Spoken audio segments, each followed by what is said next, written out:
করেছেন যে ব্যক্তি 3টি কাজ ঈমানের সাথে করতে পারবে সে জান্নাতের যে কোনো দরজা দিয়ে প্রবেশ করতে পারবে। সুবহানাল্লাহ। প্রথম কাজটি হলো যে ব্যক্তি হত্যাকারীকে ক্ষমা করে দিবে, দ্বিতীয় কাজটি হলো যে ব্যক্তি গোপন ঋণ পরিশোধ করবে, আর তৃতীয় কাজটি হলো যে ব্যক্তি প্রত্যেক ফরজ নামাজের পর 10 বার সূরা ইখলাস পাঠ করবে।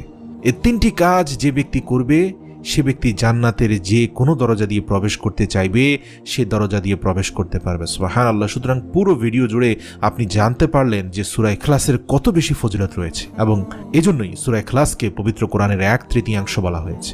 আল্লাহ আমাদের বেশি বেশি সহিহ আমল করার তৌফিক দান করুক। আমিন।